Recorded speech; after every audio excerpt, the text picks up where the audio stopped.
सहर, सहर मेरी बात तो सुनो। क्या है, जल्दी बोलो। कुछ नहीं, परेशान लग रही थी तो मैंने सोचा तुमसे पूछ लूं। रहा नहीं गया। हाँ हूँ मैं परेशान, दुखी भी हूँ। तो तुम्हें इससे क्या है? तुम मेरे से अपनी परेशानियां शेयर कर सकती हो। कज़न हूँ यार मैं तुम्हारा। वो कज़न जिसने मुझ पे चोरी का इल्जाम लगाया था। मिसअंडरस्टैंडिंग थी, मैं माफ़ी मांग चुका हूँ और जहाँ तक मेरा ख्याल है तुम मुझे माफ़ कर चुकी हो।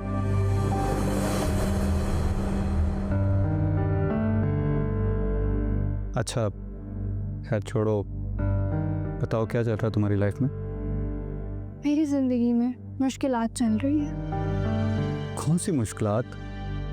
सहर तुम मुझसे शेयर कर सकती हो सकता है मैं तुम्हारे किसी काम आ जाऊं। ये सारी मुश्किलात तुमने ही तो पैदा की हैं, फिर तुम कैसे इनको हल कर सकते हो? ये सब कुछ तुम्हारी वजह से हो रहा है, सिर्फ तुम्हारी। मेरी वजह से? हाँ तुम्हारी वजह से। मैंने बचपन से तुम्हारे ख्वाब देखे, सिर्फ तुम्हारे। फिर मैं ये भूल गई थी कि मेरा बाप मर चुका है, मैं बेहैसियत हो गई हूँ। मुझे तुम्हारे ख्वाब नहीं देखनी चाहिए। कुछ भी हो जाए सहर, लेकिन तुम्हें अपने आप को इस तरह मुश्किलात में नहीं डालना चाहिए और किसी को भी हक नहीं देना चाहिए कि वो तुम्हें हर्ट करे।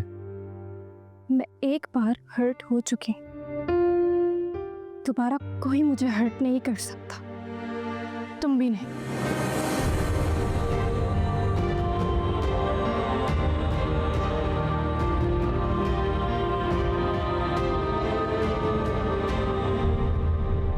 पता नहीं, देखती हूँ क्या होता है।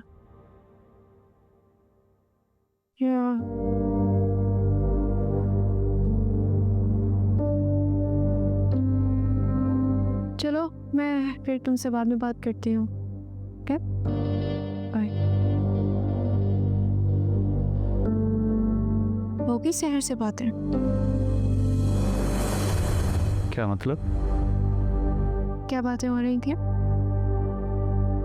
कुछ खास नहीं। चलो फिर जो आम बातें हो रही थी वही बता दो।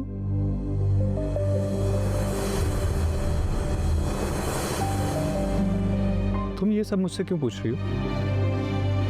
मुझसे मंगनी हो जाने के बाद तुम्हारा उस शहर से बात करना जरूरी है क्या? और प्लीज, शहर मेरी कजन भी है। हाँ लेकिन जो कुछ तुम दोनों के दरमियान में हो चुका है, आई डोंट थिंक सो इतनी प्रैक्टिस बनती है। एक सेकंड, क्या हो चुका है हमारे बीच में? तुमने अपनी लिस्ट वॉच की चोरी का इल्ज़ाम सहर पर लगाया था और खदीजा कुपो ने सहर के रिश्ते को इनकार कर दिया था। उसके बाद आई डोंट थिंक सो कि तुम्हें सहर से कोई बात भी करनी चाहिए, या ये है कि शायद तुम्हें कोई गिल्ट है जिसको मिटाने के लिए तुम सहर से बातचीत करते हो। तुम्हें आइडिया भी है कि तुम बातें क्या कर रही हो?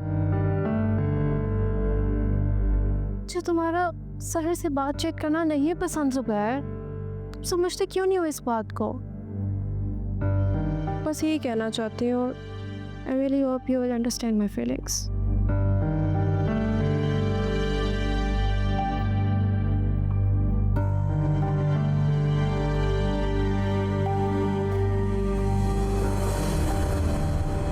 मैं बहुत शर्मिंदा हूँ शकीला, इतनी शर्मिंदा हूँ कि मैं तुमसे नजरें भी नहीं मिला पा रही। शहर की इस हरकत के बाद तो मैं तुम्हें मुंह दिखाने के काबिल भी नहीं रही। उसने ऐसा क्यों किया? मेरी बेटी के साथ ही ऐसा क्यों किया? क्या कोई अपनी सहेली के साथ भी ऐसा करता है? मैं बहुत शर्मिंदा हूँ, मैं तुमसे माफी मांगती हूँ। तुम्हारी शर्मिंदगी और माफी मेरे सवाल का जवाब नहीं है राबिया। शहर खुदसर हो गई है, जिद्दी तो वो पहले ही थी, अब तो वो मेरे कहने सुनने में भी नहीं आती। उसे समझाओ राबे, कहो उसे खुदा के लिए मेरी बेटी का घर बर्बाद ना करे। मैं नहीं चाहती कि मेरी बेटी की किस्मत भी मेरे जैसी हो जाए। मैंने उसे बहुत समझाया है, मेरा यकीन करो। मैंने तो उसे मारा भी है। हसन से उसकी शादी करके मैं तो बहुत खुश थी। शहर को सारी दुनिया में सिर्फ हसन ही मिला था कि अपने लिए। तुमने तो कहा था कि शहर की मंगनी हो गई है जुबैर से, और वो खुद भी तो हर बार उसका जिक्र करती थी। खतीजा ने रिश्ता तोड़ दिया है। अब हम उसकी हैसियत के जो नहीं रहे। तो शहर हसन से रिश्ता जोड़ के अपनी हैसियत बढ़ाना चाहती है। पता नहीं इस लड़की के दिमाग में क्या फितूर भर गया है। मैं तो परेशान हो गई हूँ। तुम फिक्र ना करो शकीला, मैं उसे फिर से समझाऊंगी, सब ठीक हो जाएगा।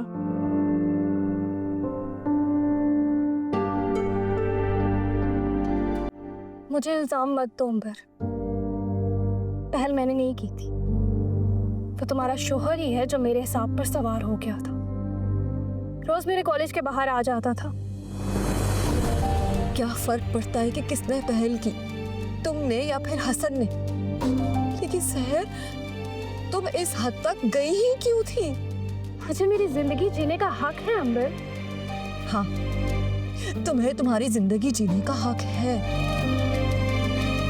लेकिन इस तरह दूसरों की जिंदगी छीन कर तो नहीं। मैंने किसकी जिंदगी छीन ली है? सर, तुमने मुझसे मेरा सब कुछ छीन लिया है, मेरा शौहर, मेरा घर बार, सब कुछ। तुम्हारा शोहर, तुम्हारा घर, वो तो तुम्हारा कभी था ही नहीं। हसन ने तो तुम्हें कभी कबूल ही नहीं किया था। तुम तो सिर्फ उसकी माँ की पसंद थी। हसन को तो तुम पहले ही दिन से नापसंद थी। फिर तुम कैसे कह सकती हो कि मैंने तुमसे तुम्हारा शोहर छीन लिया? वो कभी तुम्हारा था ही नहीं। अच्छा ठीक है, मैं निकल जाती हूँ, लेकिन इसकी क्या गारंटी है कि हसन तुम पे तवज्जो देने लगेगा? ऐसा कभी नहीं हो सकता। वो किसी दूसरी लड़की को अपनी जिंदगी में शामिल कर लेगा। मुझे पीछे हटने का कहने के बजाय तुम खुद उसकी जिंदगी से निकल जाओ। जियो अपनी जिंदगी और हसन को भी उसकी जिंदगी जीने दो। हाँ, तो मैंने कभी हसन को नहीं रोका अपनी जिंदगी जीने से। मैंने कभी किसी बात के लिए कोई जोर जबरदस्ती भी नहीं की। हाँ ठीक है, उसकी अम्मी ने ये शादी करवाई थी, लेकिन कबूल तो हसन ने भी किया था ना मुझे। यही तो उसकी सबसे बड़ी गलती थी। अब तुम देखो खुद को, हसन और तुम बहुत डिफरेंट हो यार। तुम्हें पहनना उड़ना नहीं आता, मेकअप करना नहीं आता, 4 लोगों में बैठ के बात नहीं करनी आती। तुम कैसे हसन की लाइफ में रहोगी?